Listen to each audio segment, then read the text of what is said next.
This is Umar for BoxNation. We're in Manchester. I'm joined by the body snatcher himself. Do you know when I think of Dillian Whyte and Manchester, there's only one thing that comes into my head? Derek Chisora. Swinging a table over you. Crazy guy, you know. He's still crazy. All these years, he's still crazy, huh? Buddy McGirt in the house, legendary Yeah. trainer. I know. We're here. He's here to help. He's here to help actually Derek's nephew out. He's what? He's in a con with Derek's nephew. Oh, okay. Yeah, You're very fond of him, aren't you? Yeah. Me and him get on. I trained over at the St. Pancras for 2 months when I was here. And me and the kid get on. He's a nice guy. Nice guy. He's not like his uncle. He's a nice guy. He's a humble guy. Look, people want to talk about the obvious, but we've got to wait till Monday. Yeah. There's a big announcement. I do want to kind of tell Buddy McGirt to... Do you want to tell him? I don't want to tell him to quiet down a little bit. Bro, he trains me. You tell him, bro. I don't want to do extra push-ups. Buddy, we don't... Can we keep it slightly quiet? Is that all right? Yeah, keep it down. Don't worry. I knew that was going to I happen. told him I don't do extra push-ups, so I'm not going to say nothing. Thank you. Thank you. Look, the obvious we'll speak about on Monday. It's a big press conference with Queensbury and the Zone, of course. In terms of tonight, Yeah. what way are you swaying, Dillian? I think it's a hard fight. It's a tricky fight because Otto is going to try and box and move. He's definitely going to box and move and try and tie Derek up and try and mess him about in the fight. But I think Derek's going to come to fight. And Derek, you know, I can see Derek stopping him mid to late. That's my personal opinion. Okay. Derek's been very vocal about the fact he believes Otto Wallin hasn't got that dog in him. Do you go along with that? Oh, this is boxing. It's not a dog fight. So, you know, and obviously there's different ways to win a boxing match. And Derek knows that and Otto knows that. So Otto is going to think, okay, I'm not going to stand and try to be something I'm not. I'm just going to do what I know to do, and it's to box and move. And Derek's a bit older now. His legs is not as fast as they used to be. And his teams just want a slugfest nowadays. He doesn't want to jab his way into anything. He just wants a slugfest. Wallin knows how to box, and how to hold, and how to move. We've seen him do it time and time again. You know, if you don't tag him earlier and get respect, he can just move you around and pick up victory. He knows how to do that, you know? Dillian, I spoke to Derek a couple of weeks ago in the Russian bathhouse. On the interview, a FaceTime pops up. It's you. All being well in your next fight, which is a big fight. If Derek does have that 50th fight, do you want that trilogy? Are we going for that trilogy with Derek?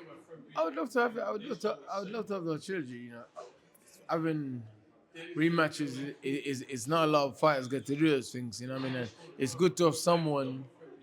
It's good to have dance partner. Boxing is about dance partners. It's good to have a dance partner. You know what I mean? I want to. This is all a part of history making. You know, he fought him 3 times, beat him 3 times. You know what I mean? Okay, might have been older the third time, but what about the first and the second time? I beat him all those times as well. You know, but just to clip the FaceTime thing, Derek called me the day before on voice note. A normal voice call. I called him back on voice call. He hanged up, then he called me back on FaceTime. I was like, all right, cool. I answered it because that's his ways. He does weird stuff, you know what I mean? So I answered it, and then he was in the middle of an interview. I was like, why did he? But Derek, that's the Derek stuff, you know. Especially when he's fighting and it's around a fight week, and he gets a bit strange. I don't know. He starts being a bit more eccentric than he normally is. Obviously, the beef from years ago isn't anywhere near it is with Derek right now. But if that did happen on fight week, how do you think it'd be? The same as we are. It's like me and AJ, me and Derek. Some fights is just always gonna be. As soon as we're linked to fight, it's gonna be a madness. You know, it's gonna be a madness.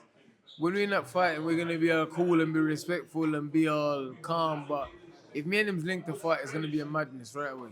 Dillian, you just mentioned AJ there. Where do you think he's at in the heavyweight division right now? You know, he's still a top player. He's still a top guy. Still have a lot of potential. You know, he can challenge to the world title again. Someone like that, because he's a bit bigger than the boxing itself. You know what I mean? He's a superstar. He brings things. So people want to see him. You know what I mean? If you look at this way, not to be rude or anything, if you look at some world champions, he's still got bigger stats than him. And he's not world champion. You know, obviously, he lost his last fight. But if you look at traction and news and stuff, he's still pulling more than the person that beat him last time. No disrespect, you know what I mean? You know, Daniel knocked him out badly last time, but he's still pulling more media stuff and getting more views, you know? An option that was touted for him, although Eddie's kind of denied any truth in it, was AJ-Bakole. Do you think he should take that fight or not? I think so. Me personally, I think AJ can beat AJ-Bakole. I think so. Because AJ-Bakole is very confident and very cocky at the minute. And sometimes it's a good thing, it's a bad thing, because he might approach, because he's beating AJ up in sparring, like he said, I don't know. That's what he said. He might come out too confident, too cocky with his hands down and not obligate to his defensive duty. And AJ can punch it. If he comes out and he gets tagged early, then, you know, that's a great, I think that's a great fight. I mean, personally, I think it's a great fight.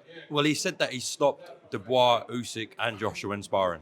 He says a lot of things. A lot of guys says a lot of things. Where's the evidence? Have you sparred him, Martin? I didn't spar him. Okay. Didn't spar him. But sparring, listen, sparring and fights do different things. But you forget, sometimes you're sparring, you're doing 12 rounds and you have 3 or 4 sparring partners. They're doing 2 minute in, 2 minute out, 2 minute. They're doing 2 rounds in, 2 rounds in, 2 rounds out, 2 rounds in, 2 rounds out. They ain't giving 100%. You can't give 100% because you have to save yourself for the next 3, 4 guys that's gonna come. You understand? So I don't know. Sorry, I'm laughing because I mentioned AJ-Bakole and all I can think about is that clip in Poland. He's lost it. They tried to ambush me in Poland for no reason, so I'm like, if you try to sandbag me, then I'll come out. I'm like a cat. If you try to put back me in a corner, I'll come out swinging. You know, I'll come out swinging. I'm like a cat. I just arch my back up and start swinging. Who would you see as the top 3 heavyweights in the world right now? Usyk. It's hard. It's hard to say. It's very. Who do you see as the top 3 heavyweights? What's that? Who do you see as the top 3 heavyweights in the world? It's very hard to say. Usyk, Dubois, It's hard to say. maybe Parker, but Because you can make a case for Zhang, you can make a case for Parker, Caballero. you can make a case for Caballero, you can make a case for AJ-Bakole, you can make a case for Anthony Joshua, but that's in Fury. You can make a case for all of these guys. You know what I'm saying? So it's hard to say. You know, you can say Dubois, you can say Parker, you can say Fury, because okay, Fury just lost back-to-back to Usyk, but Usyk is a special guy. You understand? did you think there were close fights? They was close, but I thought Usyk won them Yeah. rightly so. You know, a lot of people saying Fury won, but I just thought Usyk did the right things at the right time and he worked enough. You know what I mean? Fury did great in the second fight. I thought he made a great adjustment, which I didn't think he was going to make. You know, I thought that he was more active. He was more active and he was moving a bit more, but I thought he moved around too much. I thought he wasn't aggressive enough in the second fight. He was a bit more aggressive. He could have got the nod. A name that I'll chuck in there, and obviously he's just started out in his career, but he's making a lot of noise. And on talent, you could Yeah. put him in the top 10 right now. That's Yeah. Moses Itauma. He's a great talent, but you know, Moses Itauma is a great talent. The young man is strong. He's listening, he's improving, but it's heavyweight boxing. You have to wait to see these guys. You can't rush these guys. A lot of people get excited.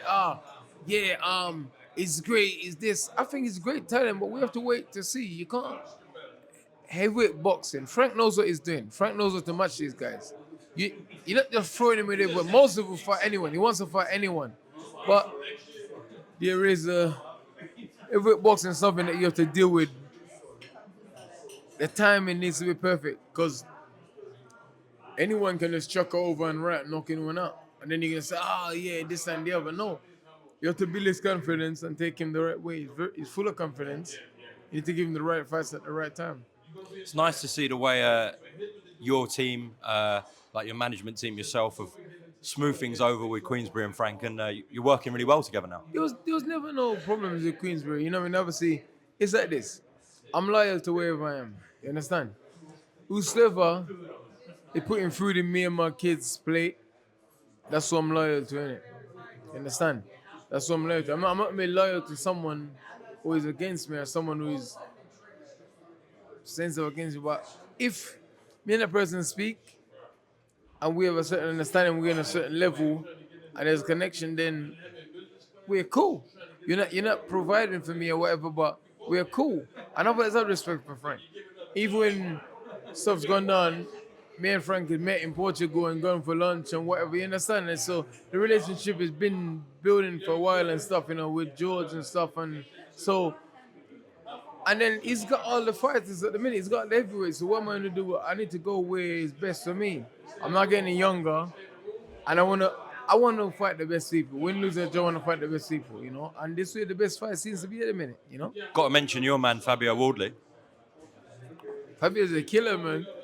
Fabio's given me some hell of a sparring throughout my career, boy. And that's why I signed him in the first place. Came to Sparring Loughborough and I said, yeah, Fabio is a unique guy. He's unique. He's got an awkward, quirky style, but very athletic at the same time. And he's tough as fuck. He's tough as fuck, and he's learning, and he's full of confidence at the minute, and he's just getting better and better and better. But like I say, what makes Fabio stand out is he's unique. He just got his style and rhythm is not normal. It's not. He looks a bit like it's. If you watch Fabio's fight and see him move, and the way he is as a person, he's a unique guy. He's not the norm, He's not the norm. Do you know what? Fair play to you and Magic, because no one knew Fabio Wardley. He was literally a white collar fighter. You invested in, believed in him, and look what he's doing now. WBA #1. I did it for all these guys I signed. I gave them slots on my cards, built them up. Sometimes it didn't work out.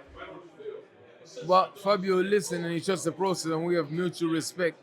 And that's what happened. When you trust in your team and your people, this stuff like this happens. When you don't trust in your team and people, and you're easily swayed and easily persuaded, then that's why stuff doesn't work out.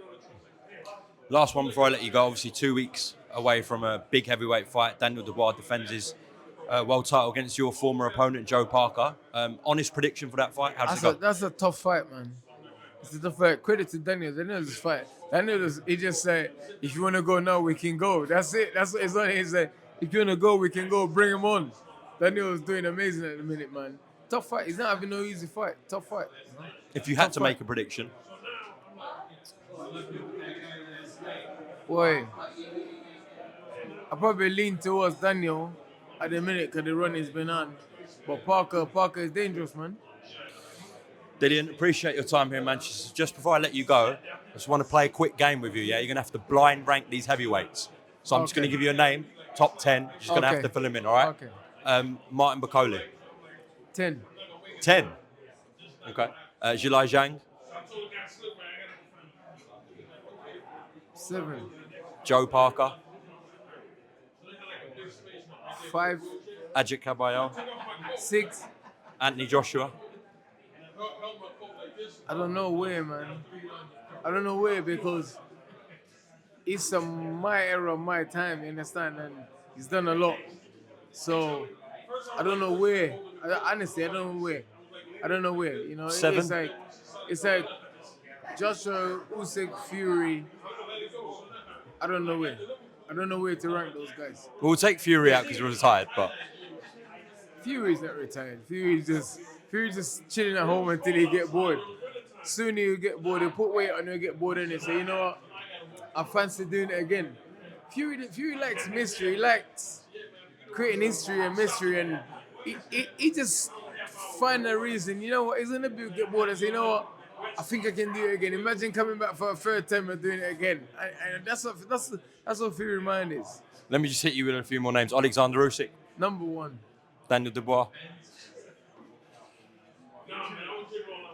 2. Dillian Whyte.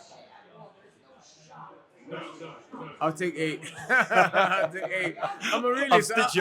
I've been up for a long time, bro. I need to get back in. I'm fighting my way back into fitness. I'm not a bullshitter. I even put myself at 10. That's fine. I don't care. I'm a realist. I'm fighting my way back into things. You understand the swing of things? I'm not gonna be like, oh yeah. Don't get me wrong. The mindset and the belief is still there. But in reality, I need to get rounds. I need to get timing. I need to get A-star rounds. You understand? I need the fights. And that's a fan for the Queensbury saying the right things, and There we have it. Listen, Dillian, thank you for your time again, and have a good night tonight, yeah? Respect, man. God bless. Thank you.